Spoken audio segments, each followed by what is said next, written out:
এই গল্পটা হলো রাজস্থানের বিষ্ণুই গ্রামের। এই গ্রামটা প্রথমে খুব সুন্দর আর ধনী ছিল, কিন্তু এমন কিছু হলো যে এই গ্রাম আস্তে আস্তে গরিব হতে লাগলো। আর আজকে এই গ্রামের এমন অবস্থা যে প্রত্যেক ঘরে খাবারেরও অভাব আছে। গ্রামের ঘরে ঘরে রান্নাঘরে খালি বাসন ছিল। না জানি আমাদের পূর্বপুরুষ কি পাপ করেছিল যে আমাদের ভাগ্য এরম হয়ে গেল। হ্যাঁ, দিনকে দিন আমরা আরো গরিব হয়ে যাচ্ছি। এত কষ্ট করি তাও পেট ভরা মুশকিল হয়ে যায়। কখনো কখনো মনে হয় এই মাটিও যেন আমাদের ওপর রেগে গেছে, আমাদের সন্তানও কি এইভাবে জীবন কাটাবে।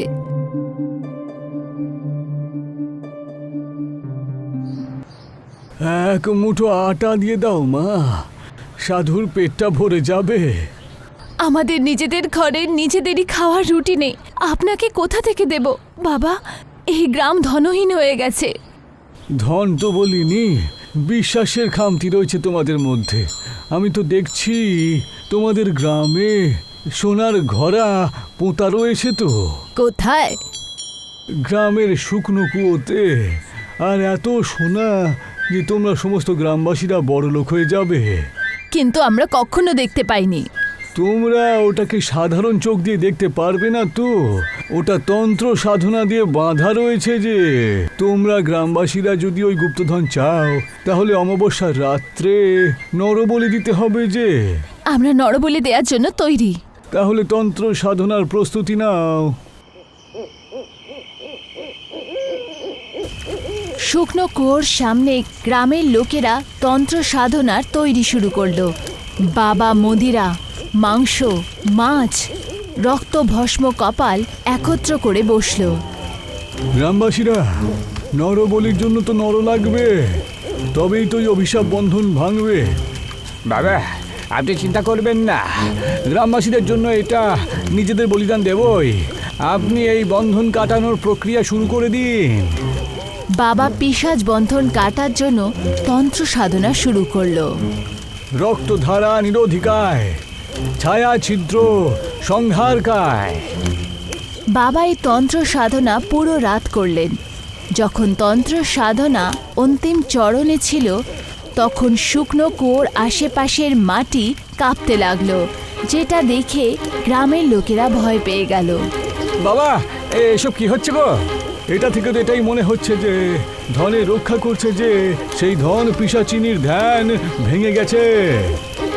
বাবা বলছিলেনই তখনই ধন পিশাচিনী কুয়ো থেকে বাইরে বেরোলো।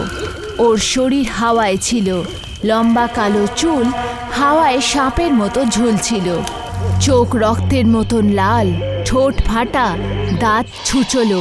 ওর চেহারা মৃত লোকেদের মতো শুকনো ছিল, ত্বক ফাটা ছিল, আর ওর গা ধনে ভর্তি ছিল। এটা দেখে গ্রামের লোকেরা পালাতে লাগলো। আরে ভয় পেও না, শুধু ধন পিশাচিনীকে নরবলি দিয়ে দাও, তাহলেই ও শান্তি পাবে। গ্রামের লোকজন বড়লোক হয়ে যাবে তো। কিন্তু বাবা, নিজের প্রাণ কে দেবে? কেউ তো দেবে না নিজের প্রাণ। ধন পিশাচিনীকে দেখে গ্রামের সব লোকেরা পালাতে লাগলো। তন্ত্রস্থানে শুধু বাবা বেঁচে ছিল। আমাকে নরবলি দাও, আমার নরবলি চাই। না না,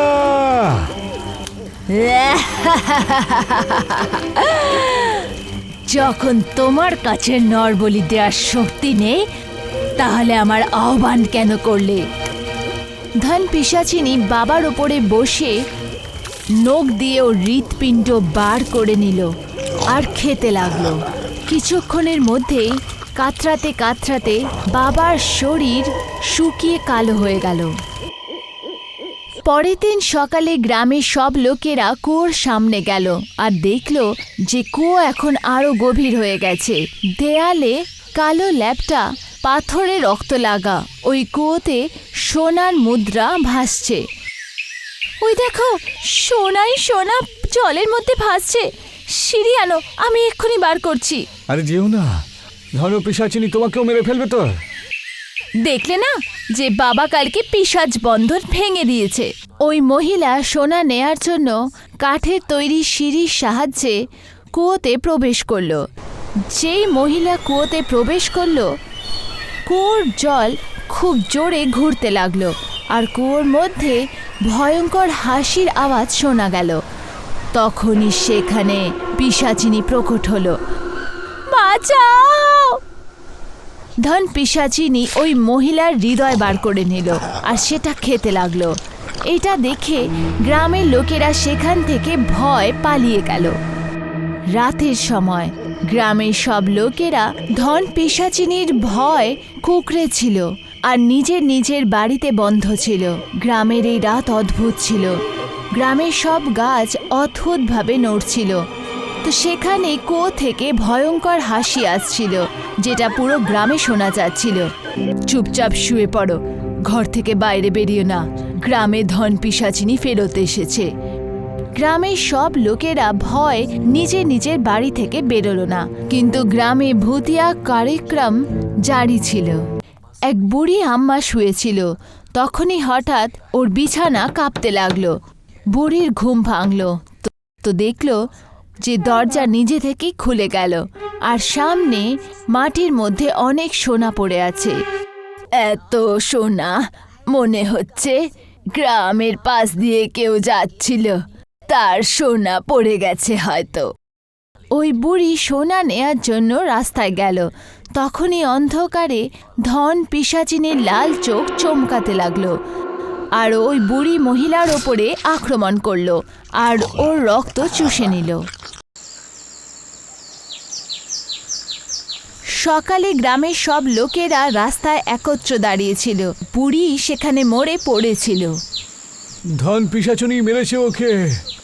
কিছু একটা করতেই হবে আমাদের, নয়তো এ সবাইকে মেরে দেবে, তাই না? চলো অঘরী বাবার কাছে যাই আমরা, উনি কিছু করতে পারবেন আমাদের জন্য। প্রধান আর গ্রামের সব লোকেরা আঘরি বাবার কাছে পৌঁছালো আর ওনাকে পুরো কাহিনী শোনালো। আমরা লোভে পড়ে গিয়ে ধন পিশাচিনীকে জাগিয়ে তুলেছি। গ্রামে প্রতিদিন আসছে আর এক এক করে মেরে দিচ্ছে সবাইকে। ওর থেকে বাঁচার কোনো উপায় বলুন। উপায় তো নিজেই বলবে, চলো আমার সাথে। আঘরি প্রধান আর গ্রামের সব লোকেরা কুয়োর দিকে এগোলো যেখানে ধন পিশাচিনী থাকে। আঘরি বাবা কুয়োর পাশে দাঁড়িয়ে একটা মন্ত্র পড়ল আর বিভূতি কুয়োর মধ্যে ফেলে দিল। যেই বিভূতি কুয়োর মধ্যে ফেললেন সেখান থেকে জ্বালা বেরোলো আর ধন পিশাচিনী প্রকট হয়ে গেল। বল, গ্রামবাসীদেরকে কেন জ্বালাচ্ছিস?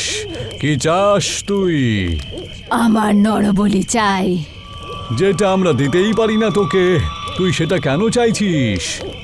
আঘরের এই কথা শুনে ধন পিশাচিনী রাগ হলো আর ও গ্রামের লোকেদের মারার জন্য দৌড়ে গেল।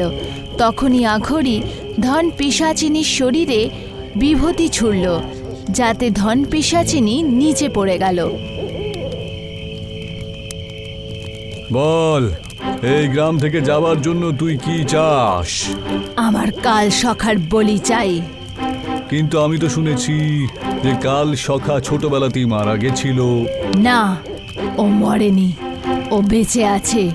আমি দেখছি ও এখনো শ্মশান ঘাটে বসে তন্ত্র সাধনা করছে। শ্মশানে কিছু লাশ জ্বলছিল।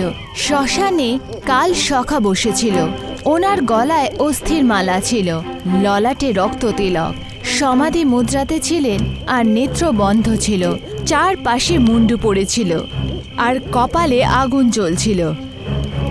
আমার ওর বলি চাই, তারপর আমি বিষ্ণুই গ্রাম থেকে সব সময়ের জন্য চলে যাব। ধন পিশাচিনী এটা বলেই সেখান থেকে বিলীন হয়ে গেল। গ্রামের লোকেরা ভাবতে লাগলো যে কাল সখা তো ছোটবেলায় মারা গেছে, তাহলে ও শ্মশানে তন্ত্র সাধনা কি করে করতে পারে? ধন পিশাচিনী কাল সখারই বলিদান কেন চাইছে? পিশাচিনীর কাল সখার সাথে কি সম্পর্ক? এই প্রশ্নের জবাব জানতে হলে আমাদের সাথে জুড়ে থাকুন। আমাদের সাথে জটাধারা ভাগ 2-এ।